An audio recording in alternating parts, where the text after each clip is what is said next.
मैं गोपाल मंडल। आप लोगों का बोर्ड परीक्षा आ रहा है और आप लोग का धड़कन भी बढ़ते जा रहा है। आप लोग चिंतित होंगे कि मेरा परीक्षा कैसा होगा। तो दोस्तों, घबराने की बात नहीं है, क्योंकि आज मैं आप लोगों को बहुत आसान तरीकों से अच्छी तरह से क्लास 10th ज्योग्राफी चैप्टर 1 का मैं आप लोगों से प्रश्न का उत्तर शेयर करूंगा। तो पहला प्रश्न है दोस्तों कि संसाधन किसे कहते हैं।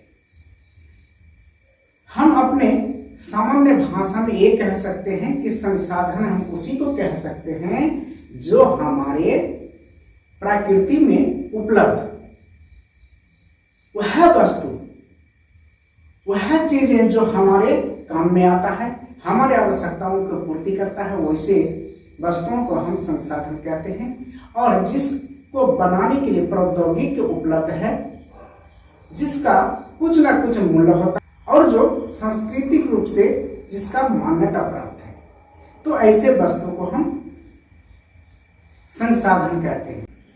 संसाधनों के प्रत्येक वर्ग से दो उदाहरण दें, ये एक प्रश्न है। संसाधनों के जितने भी वर्ग हैं, प्रत्येक वर्ग से दो उदाहरण लिखें।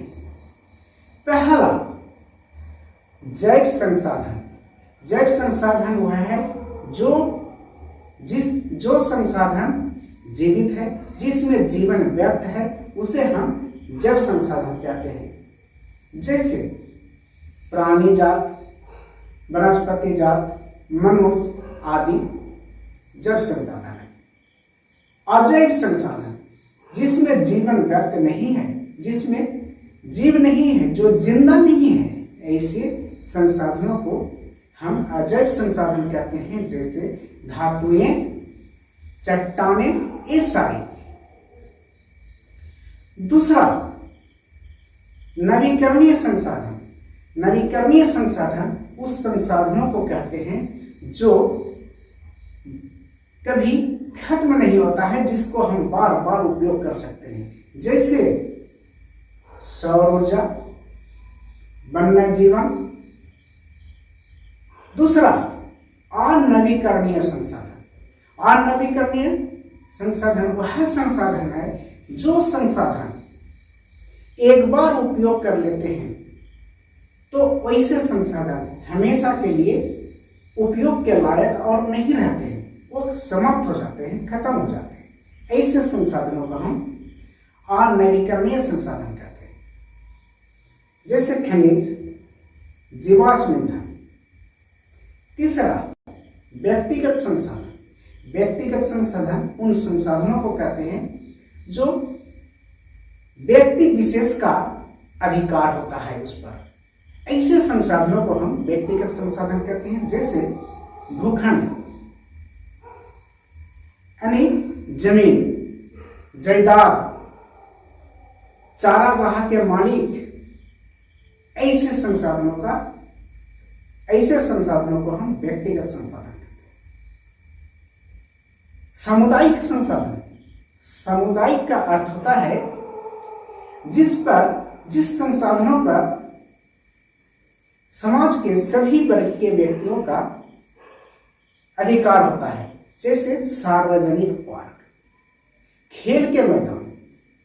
तो ऐसे संसाधनों को हम सामुदायिक संसाधन कहते हैं। चौथा प्रकार का संसाधन, राष्ट्रीय संसाधन। राष्ट्रीय संसाधन वह है जो अपने राष्ट्र के, अपने देश के राजनीतिक सीमा के अंदर पाए जाने वाले सारे खनिज पदार्थ और भूमि को हम राष्ट्रीय संसाधन कहते हैं। अंतर्राष्ट्रीय संसाधन। अंतर्राष्ट्रीय संसाधन वह संसाधन है जो अपवर्जक आर्थिक क्षेत्र, अपवर्जक आर्थिक क्षेत्र तो ऐसे क्षेत्र को हम अंतर्राष्ट्रीय संसाधन कहते हैं। अगला क्वेश्चन है दोस्तों कि लौह अयस्क किस प्रकार के संसाधन है? तो इसका उत्तर होगा दोस्तों अनवीकरणीय संसाधन। ज्वारीय ऊर्जा, दूसरा क्वेश्चन है ज्वारीय ऊर्जा किस प्रकार के संसाधन है? तो इसका उत्तर होगा पुनः पूर्ति योग्य संसाधन, अर्थात ज्वारीय ऊर्जा को हम खत्म नहीं कर सकते हैं, उसका उपयोग हम बार बार कर सकते हैं। अगला प्रश्न है दोस्तों, पंजाब में भूमि निम्नीकरण के मुख्य कारण क्या है? तो इसका उत्तर होगा दोस्तों अधिक सिंचाई। जिस खेत में अधिक सिंचाई किया जाता है तो उससे भूमि का गुणवत्ता घट जाते हैं, उपजाऊ क्षमता घट जाते हैं, तो उसी को हम भूमि निम्नीकरण कहते हैं। तो पंजाब में अधिक सिंचाई किया जाता है जिसके कारण से वहां भूमि निम्नीकरण हो जाता है।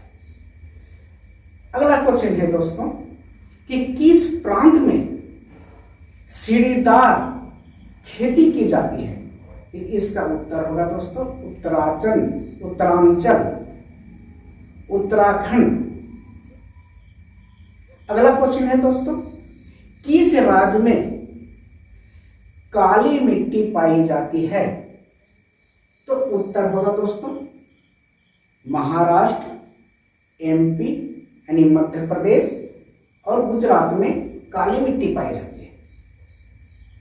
अगला क्वेश्चन है दोस्तों कि पूर्वी तट के नदी के डेल्टाओं पर किस प्रकार के मृदा पाई जाती है?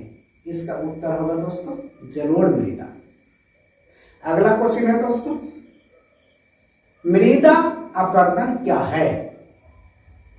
तो दोस्तों मृदा कटाव और बहाव की प्रक्रिया को हम मृदा अपरदन कहते हैं, अर्थात मिट्टी का कटना और मिट्टी को बह के एक जगह से दूसरे जगह चले जाना, इसी प्रक्रिया को हम मृदा अपरदन कहते हैं। अपरदन का अर्थ ही होता है कटना। अगला क्वेश्चन है दोस्तों भारत के उन राज्यों का नाम बताइए जहां खनिज और कोयला का प्रचुर मात्रा पाया जाता है। तो इसका उत्तर होगा दोस्तों झारखंड, मध्य प्रदेश, छत्तीसगढ़।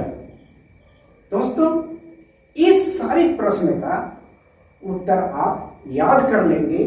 मैं आशा करता हूं कि आपका एक भी प्रश्न परीक्षा में नहीं छूटेगा। जय हिंद, जय भारत।